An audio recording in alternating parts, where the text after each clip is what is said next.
Cool. So we're going to go ahead and get started. We got Joel bringing the word tonight. So Uh, this is going to be good. And so go ahead, Joel, take it away. all right. Well, it's good seeing everybody. Since we're gonna jump right into it, um, today the title is gonna be recreating desire. Recreating desire. Um, of course, since this is our Bible study uh, and we've been under the instructions and the teachings of our Dr. Kayo, I had to, for one moment, tap into what Doctor usually does, and I pulled out a dictionary for the first time of the year. So I had to get in and get some words figured out. So um, I wanted to get to the root of what desire means. And there's no better dictionary nowadays than Google. And if you go to Google, you'll see that there's a couple different um, definitions of desire. Desire is a strong feeling of wanting to have something or wishing for something to happen. Desire is a strong feeling of wanting to have something or wishing for something to happen. Another definition said to want someone sexually. Obviously, that's I don't have to. I'm sure that one sinks in right away. Um, the third one that I got was to express a wish to someone, request or entreat. Um, then I was also thinking about a will, a will. Um, Not Will Smith, a will. Don't slap you. Don't make me slap you. So the definition of a will is a legal declaration of a person's wishes um, regarding the disposal. You don't have to absolutely write it down, but I want you to kind of see that I'm kind of referencing this. So it says a legal declaration of a person's wishes regarding the disposal of his or her property or estate after death, especially uh, or a written instrument legally executed by which a person makes disposition of his or her estate to take effect after death. But another one said a will is a desire or a wish. Okay. So when the Bible tells us about the will of the Father, we're talking about God's desires. We're talking about um, uh, directly what God desires, what he wants. Let's flip real quick to Matthew chapter 13. Matthew chapter 13, we're going to do a bit of some reading. I'm going to kind of zoom through it because it's quite a bit that I want to, excuse me, the passage that I chose today is a little long, but there's a reason why. It has multiple things. I want you guys to pay attention to the parts where um, Jesus is referring to desire in this. All right, Matthew chapter 13. We're going to go from verse 1 to 23. I'm going to zoom through it real quick.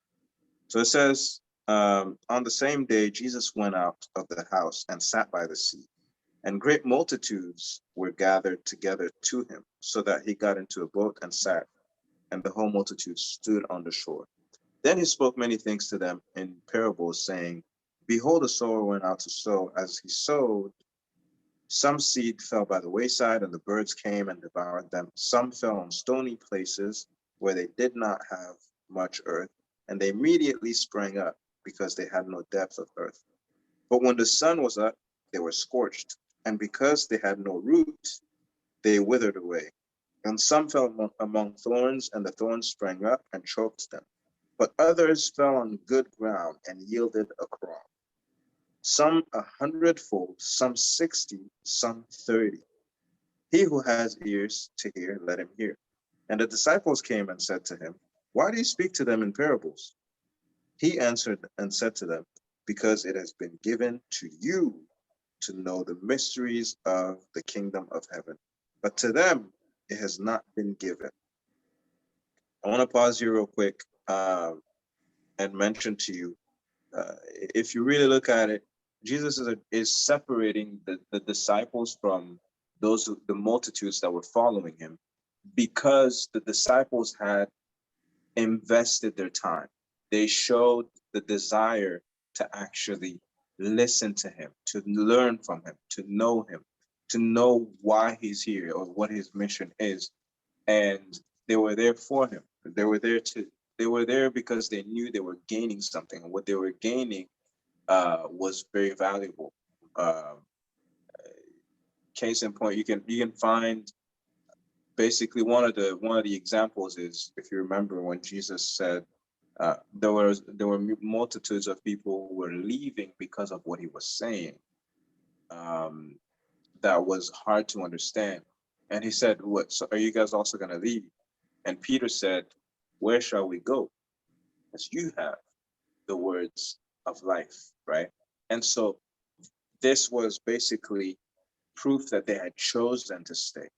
They had chosen to be where, to stick to the teachings of Jesus. So they had a desire. They could have left like everybody else, but they had a desire to fully know, to fully understand. And this is why they kept asking questions. All right, moving on. We're on verse 12. He says, for whoever has, to him more will be given. And he will have abundance. But whoever does not have, even what he has will be taken away from him. Therefore I speak to them in parables, because seeing they do not see, and hearing they do not hear, nor do they understand. And and in them the prophecy of Isaiah is fulfilled, which says, hearing you will hear and shall not understand, seeing you will see and not perceive. Why? For the hearts of this people have grown dull. Their ears are hard of hearing, and their eyes have closed, lest they should see with their eyes and hear with their ears, lest they should understand with their hearts and turn so that I should heal them. But blessed are you, but blessed are your eyes, for they see, and your ears, for they hear. For assuredly I say to you, that many prophets and righteous men desired to see what you see and did not see it, and to hear what you hear and did not hear it. Okay. Therefore, hear the parable of the sower. When anyone hears the word,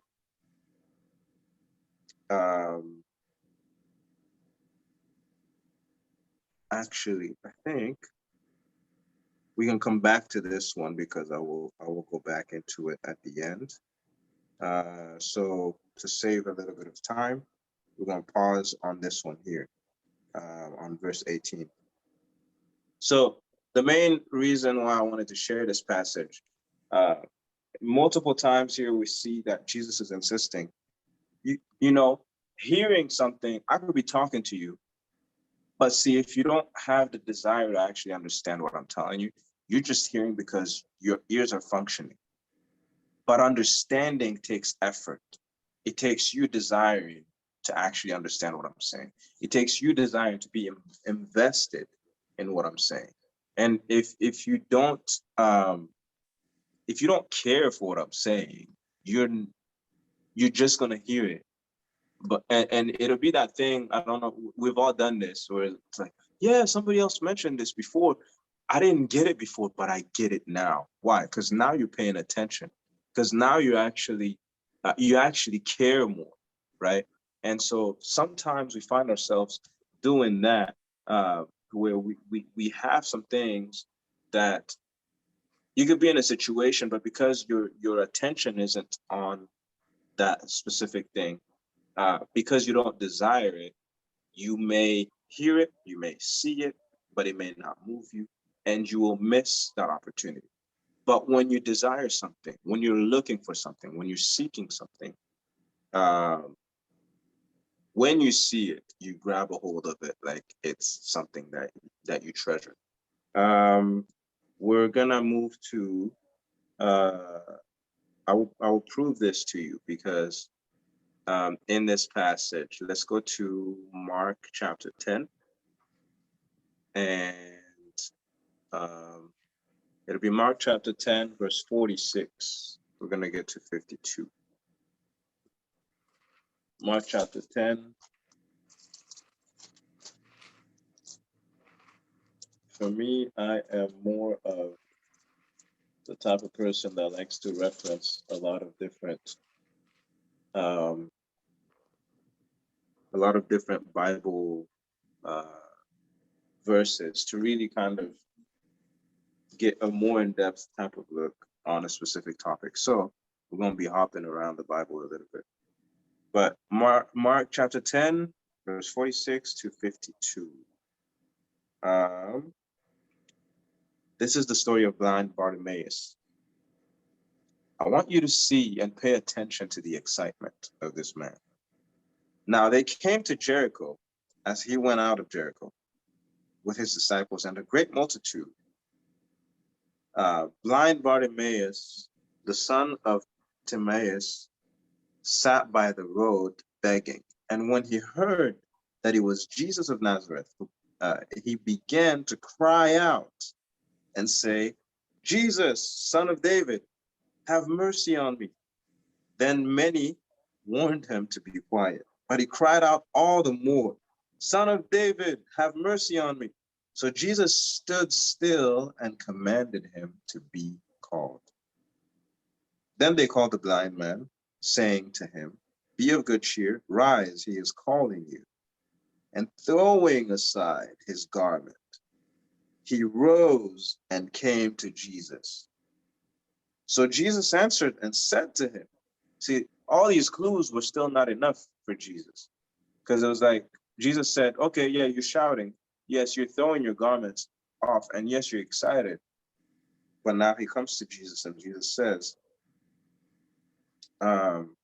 he says in verse 51, so Jesus answered and said to him, what do you want me to do for you?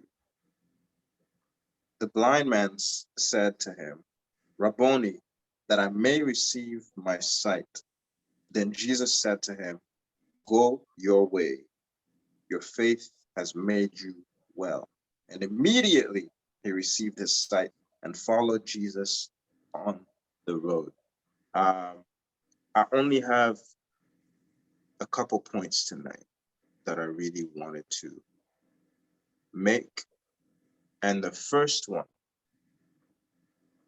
point of tonight is you cannot have faith for what you don't want. You cannot have faith for what you don't want. If I was to elaborate a little more on that, I'd say you have to desire something in order to have faith for it. You have to desire something, or you have to have a strong desire for something in order to have faith for it. I'm going to prove it to you even more. We will go to a couple chapters behind to Mark chapter 5. Another story where somebody else was displayed a strong desire. Mark chapter 5, verse 25. Mark chapter 5, verse 25.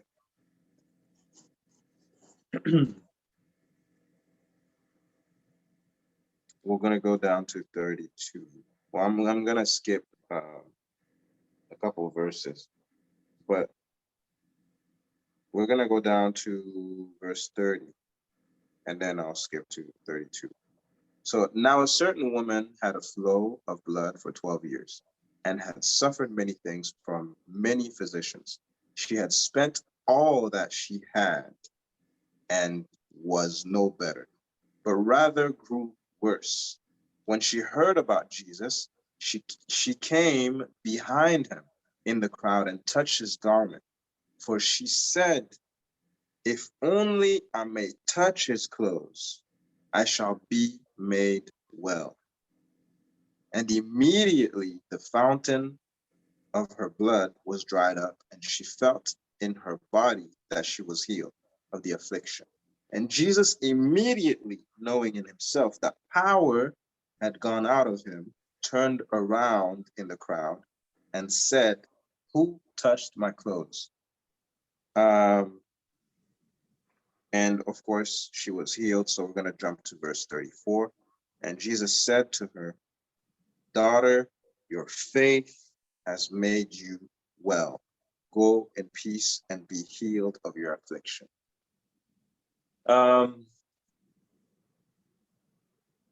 This definitely goes back to what we've been talking about, and you can take notes. Psalms 37 verse 4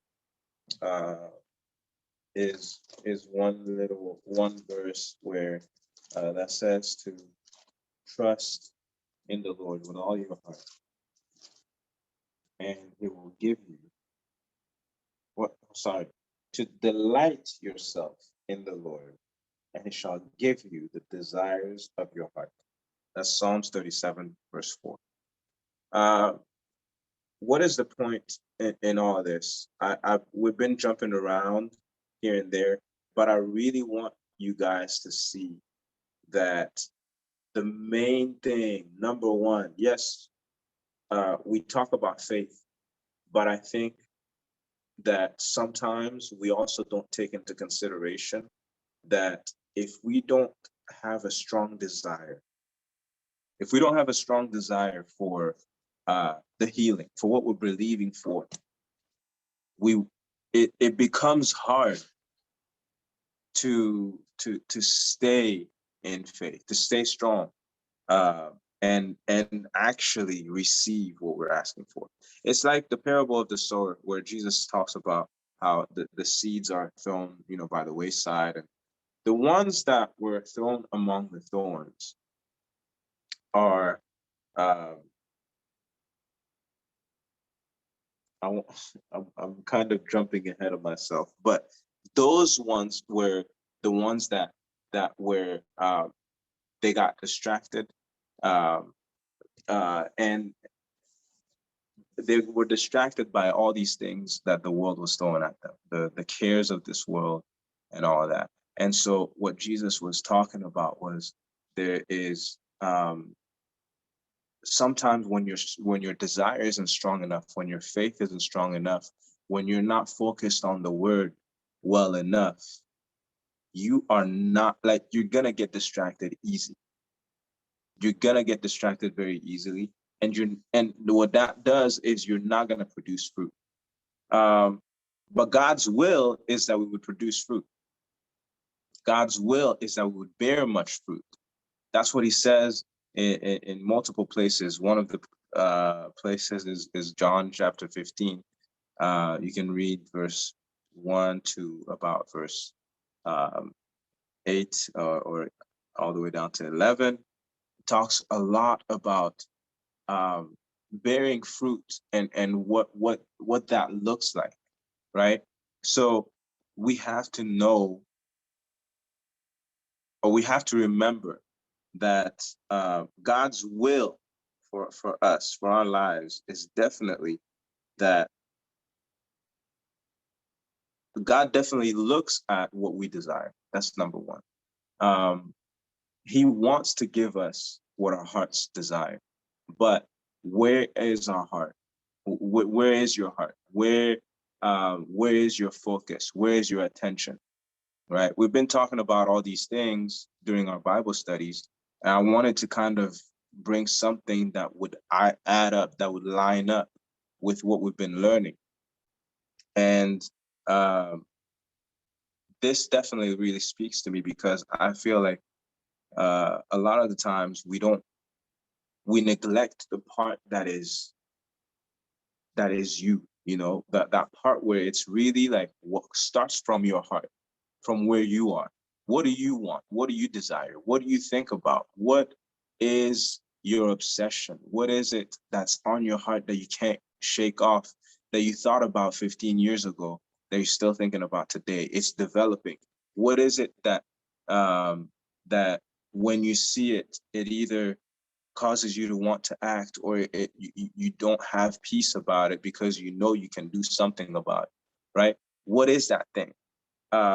If you don't know what that is, it's time that you get to know what it is, because this is the thing. God wants to use that specific part. Why? Because that part was put in there by him, in case you didn't know, right?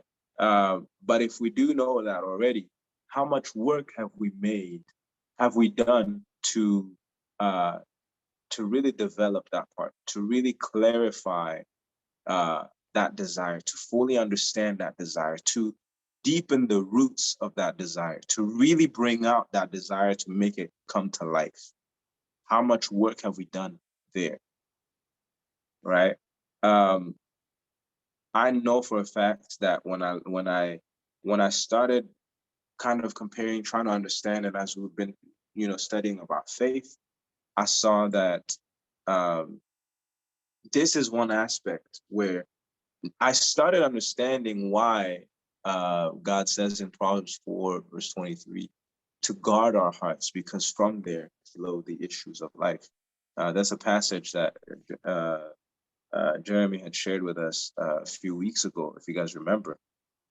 That's my favorite Bible verse. Actually, it's been like that for a decade now.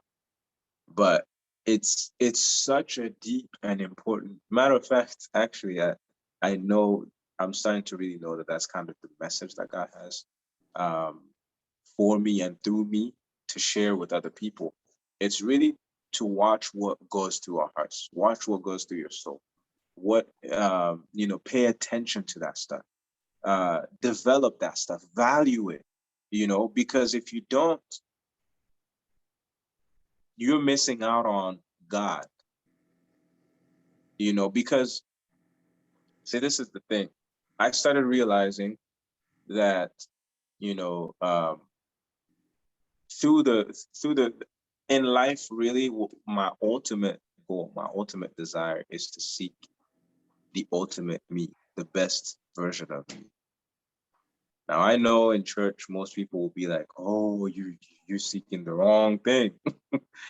But let me tell you, if you know me, you will know what I mean by I'm seeking the ultimate, the best version of me. What I mean by that is, I know for a fact, for me, for my life, I can't do, like, I want to say the best version of me cannot exist without me being in full communication with God. You know what I'm saying? The best version of me is me literally doing as what God sees, as literally saying what God is saying. That's the best version of me. It's me being so in tune with him that I can hear him well enough. It's me being so in tune with him that I'm living in my purpose. What is my purpose? My purpose is what God has put in me. You see what I'm saying? And so when I say that, I'm saying that I want to be where God wants me to be. And what does that look like?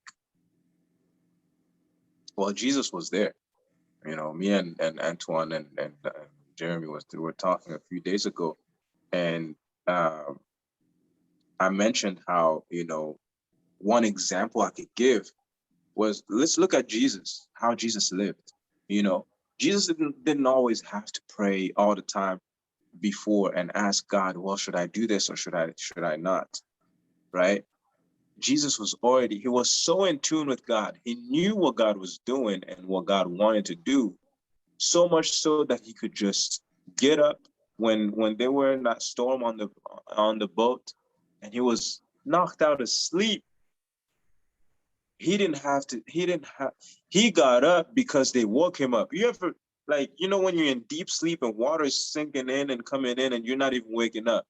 Now somebody wakes you up and shakes you and you get up. You know, like you're still like half asleep and half awake. This man gets up and speaks directly to the wind and to the waters, and they calm down. Is there a place? I mean, look in all four gospels and find a place where Jesus prayed before telling the wind to stop. Why did that not happen? It's because he already knew what God was doing. There's a passage where Jesus said, I only do what I see my Father doing, right? And so what is your desire? Mine, I just told you what mine is. Mine is to be so in tune with God that whatever I do, I'm doing because my intuition is leading me to walk in my Father's footsteps. You see what I'm saying? That's what my ultimate desire is.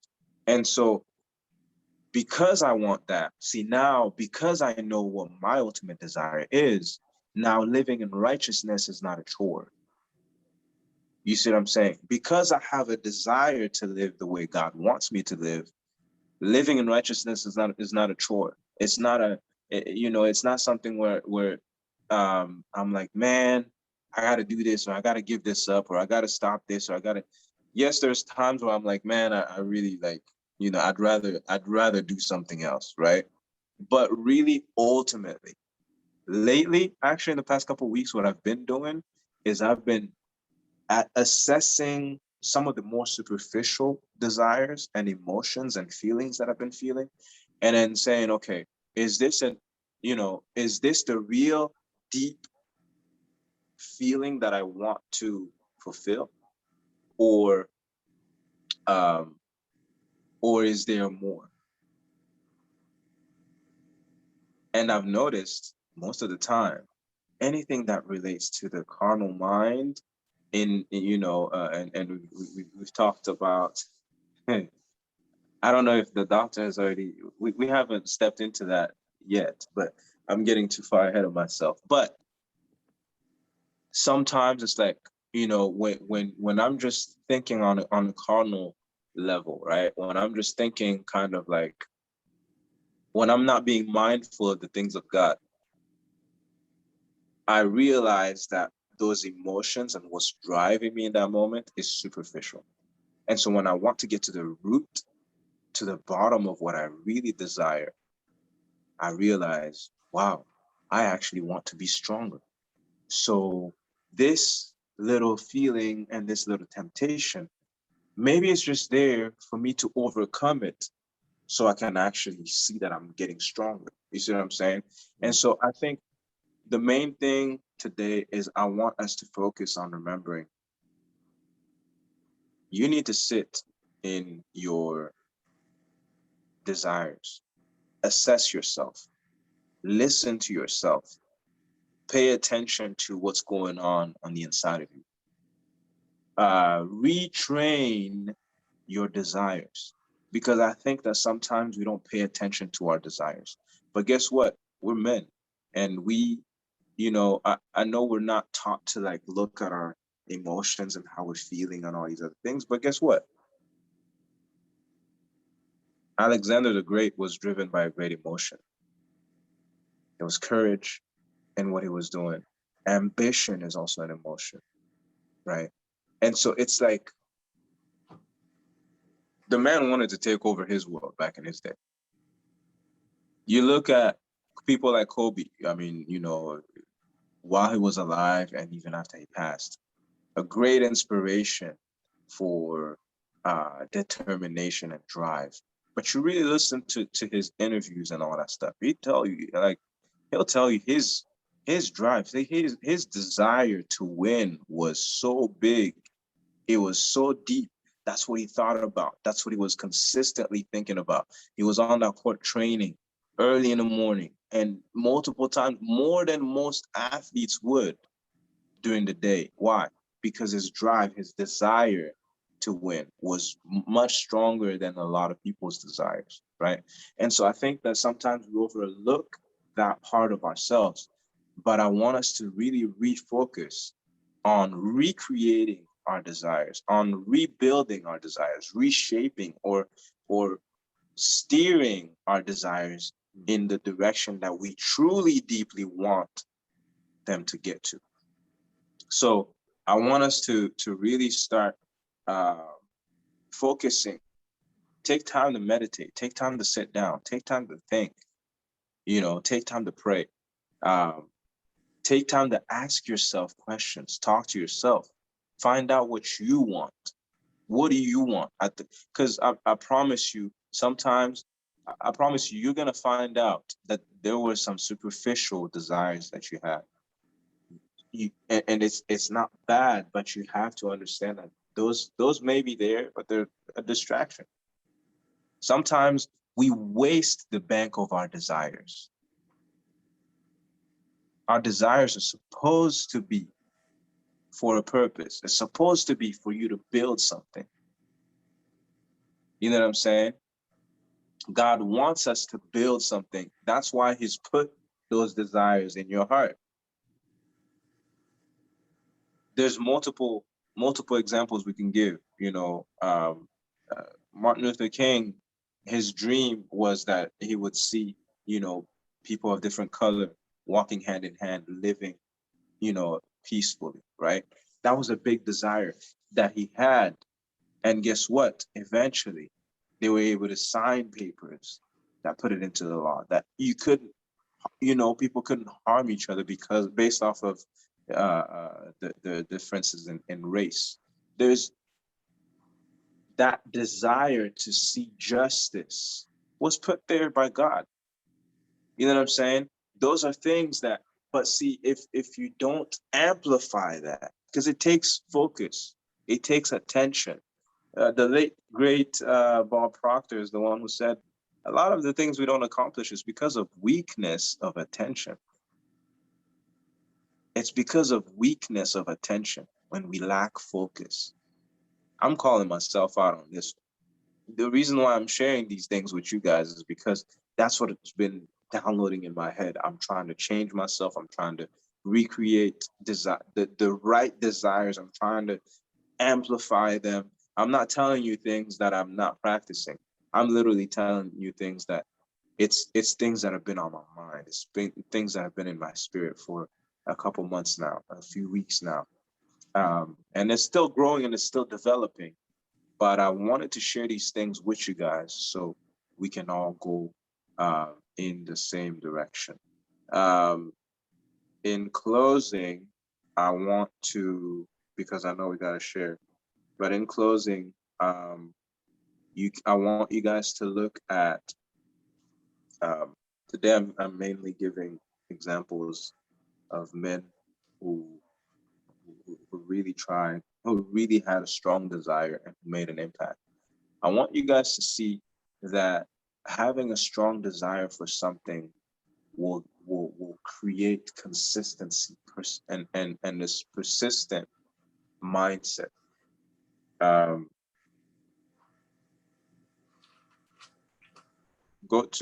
You can write down, we're not going to read this, but you can write down Genesis chapter 32, verse 22 to 27. Genesis 32, verse 22 to 27. That's the part where Jacob was wrestling. They say Jacob wrestled against God, and he was wrestling, but in that whole movement, in that whole battle, the main thing to observe in this sense, especially for tonight, it's his drive. He said, I'm not leaving. I'm not letting you go until you bless me. I don't care what you do. I'm not letting you go until you bless me. So that determination, that drive, he knew he couldn't physically overpower this person, but his drive, his determination said otherwise. You see what I'm saying? But that does not happen. You're not going to have a strong drive if you don't desire something in a strong way. So in closing, I wanted to let you guys know that I want you guys to write a couple of things down. So Matthew, the same passage we just read, Matthew 13. Now the last few verses, 19 through 23, they emphasize on a few things. Matthew 13, 19 to 23 emphasizes on strong desire protects what we want. Strong desire protects what we want. And that's the passage where Jesus is explaining he's explaining the, hold on, give me a second. He's explaining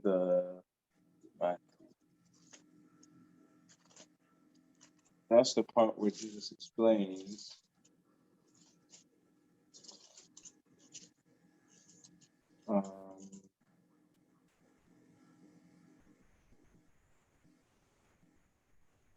yes, the seeds that fell by the wayside that were taken by the birds, right? They were taken so easily, but strong desire literally is supposed to protect what God gives us.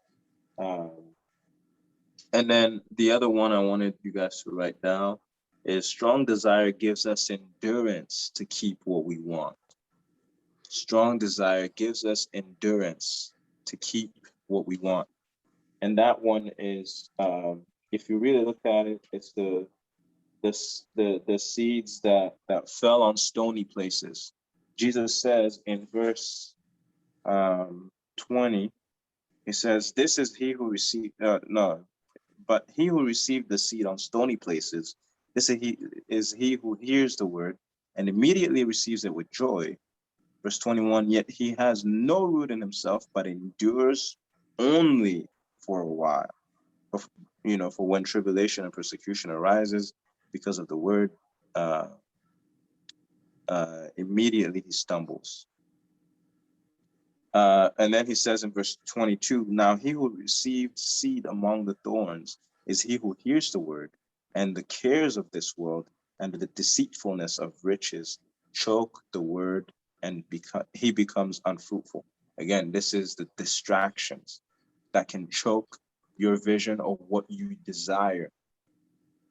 The last part is verse 23, "But he who received seed on the ground is he who hears the word and understands it, who indeed bears fruit and produces some 100-fold, some 60, and some 30. For me, my question to you is, why is it that some people only produce 30? Why is it that some produce 60? And why is it that some produce 100? Could it be that some have a greater desire to accomplish some of these things than others?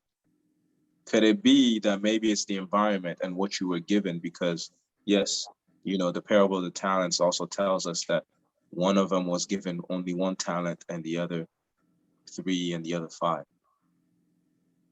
But in all you get, with whatever you have, please sit in your desires, study them, and amplify your desires so they can eventually be fruitful, so we can produce the most we can produce. And by the way, if you're producing 30, it's still growth. You're still producing. If you're producing 60, it's still growth. You're still producing. But I think the ultimate goal is that we give it 100. And that is God's desire. So that's what I had for you guys today. I really wanted to emphasize on focusing your desires, because your desires are really what will get you to accomplish what God has put in your hearts. But yes, that is it for tonight. Very good. Very good. Good word. Thank you, Yeah. Joel, for sharing. We're definitely gonna open the floor here shortly. There's so many nuggets in there that I kind of want to look at. But yeah, that was very good.